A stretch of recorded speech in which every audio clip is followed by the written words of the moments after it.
The Summer Daughter by Colleen French. Narrated by Erin Ruth Walker and Melissa K. Benson. Chapter 1. Her uterus? Natalie stood on the sidewalk, trying to get her bearings as she shoved on her sunglasses so no one would see she was tearing up. Her gynecologist wanted her uterus? When Dr. Larson gave Natalie the news, she was as blasé in her delivery as she would have been predicting the weather. Sunny today with a high of 79 and a chance of a hysterectomy. By nothing short of an act of God, Natalie managed not to embarrass herself in the doctor's office by melting onto the floor in a puddle of blubbering tears. She stopped at the front desk, made her next appointment, and walked out of the building, without anyone knowing how devastated she was by the news. But now that she was outside, her vision was so blurry that she couldn't see her car. Realizing her sunglasses were dirty, she pushed them onto her head, saw where she'd parked, and made a beeline for her Subaru wagon. She couldn't have a hysterectomy. She was only 38.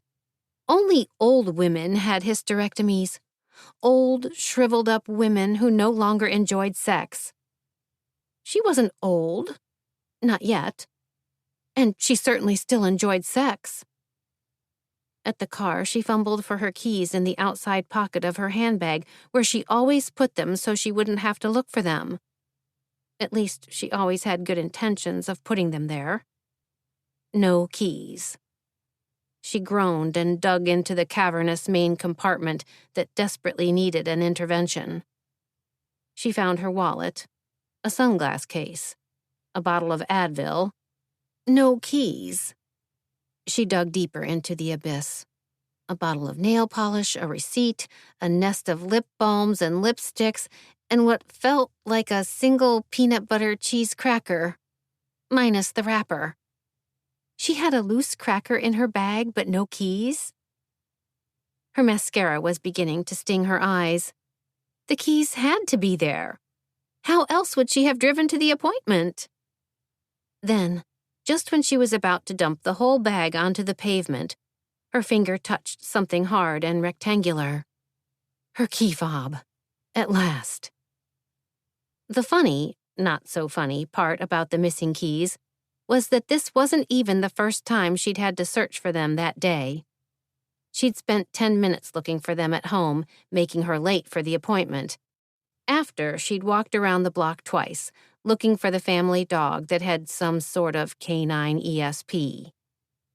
Winston always knew when she was in a hurry and didn't have time to chase him. That was when he managed to dig under the fence or, as in this case, squeeze out the front door as she opened it to grab a package on the front porch. When she hadn't been able to find Winston, she'd said a silent prayer to the Virgin Mary, not sure who the patron saint of naughty dogs was, and left for the doctor's office, after she found her keys under a pile of mail. With any luck, the corgi would be in the backyard waiting for her to let him in when she got home. When he escaped, and no one could find him, he always managed to find his way back into the yard when his junket was complete. Her eyes still stinging, Natalie hit a button on her key fob to unlock the car. The Subaru beeped twice, locking the locked car. Wrong button. She tried again.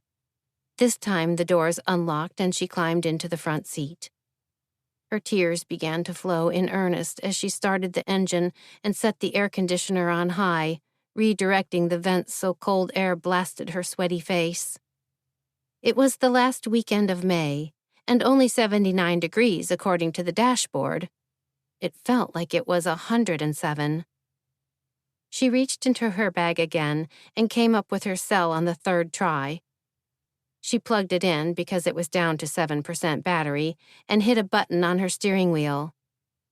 "Call Laney," she said, sliding her fingerprint-ridden Ray-Bans back on her face. "Calling Keep Blaney," the car responded in the Australia accent her 10-year-old had programmed. She hated that accent. Not because she had an issue with Australian pronunciation, but because it was a fake one and poorly done at that. She'd meant to ask him to change it. "No, cancel! Not Kip Blaney. Cancel!" Natalie shouted, tapping the steering wheel to terminate the call. She tried it again. "Call Laney," she enunciated. "My sister, not the GD school principal," she added under her breath so the car wouldn't hear her. Thankfully, the call to her son's elementary school did not go through. Her sister picked up on the second ring. "Hey, Nat, how'd the appointment go?" They had talked about Natalie's enormous fibroids and the possible solutions the night before, for the 100th time at least. Natalie sniffed and searched for a pack of tissues in the console. "You with a client?" "Nope. Slow day. It's a good thing we went to summer hours because I'm not going to be able to afford to keep the lights on. It's so dead in here. As soon as the weather gets warm, pets apparently don't get sick or need immunizations. My next appointment isn't for half an hour. What did Pixie Patty say?" That's what they called their gynecologist, who had such perfect bone structure that at 60 years old, she still looked amazing in an ultra-short haircut. Laney had assigned the nickname. She had cute names for everyone. Natalie wiped her nose with a linty tissue. "She says I need a hysterectomy." Laney took a moment to respond. She sounded like she was eating. "I've been saying that for 2 years. Her mouth was definitely full. "But you're not a gynecologist," Natalie countered. "You're not even a people doctor." "Meh. There's a lot more crossover than you think, especially if you're a pig." No matter how dark the sky was, Laney was always positive. It was one of the zillion reasons why Natalie's sister had been her best friend in the world since she was 3 and Laney was 6. "She said I was a pig, too," Natalie grimaced, listened to her sister chew. "What are you eating?" "She called you a pig? That doesn't sound like Pixie Patty." Laney took another bite. "Yogurt with chia seeds and peanut butter granola," she said, her mouth full. Natalie leaned back, shifting in the seat. She'd worn a short denim skirt instead of cropped pants, as if the short skirt would make her younger, her uterus any less fibrous. Big mistake, the cute skirt.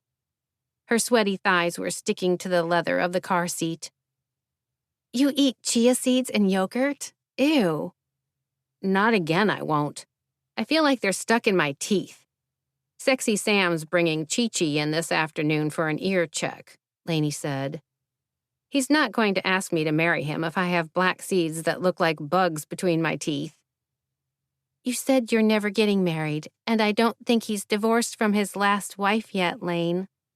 "So maybe he'll just ask me to have hot sex for hours with him. He's definitely separated. I saw his ex, or soon-to-be, on the boardwalk, holding hands with Toothy Tim. Remember I told you I ran into him at the frog pond? He's an attorney. Just joined Button, Button, and Boob." The legal firm was Button, Button, and Boone, but Natalie didn't correct her. Instead, she adjusted her sunglasses that had slid down her sweaty nose again and looped the conversation back to her current crisis. "Pixie Patty said I need a hysterectomy, and I need to lose 15 pounds. At least 15. "Nat, are you crying?" her sister asked in disbelief. "I can't have a hysterectomy," Natalie blubbered. "Who will I be then?" "Who will you be?" Laney repeated, though with an entirely different tone. One of mystification.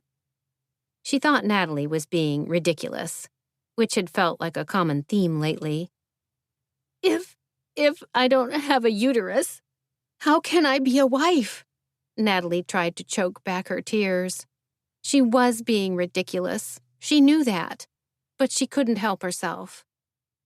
"How can I be a mother?" she whispered.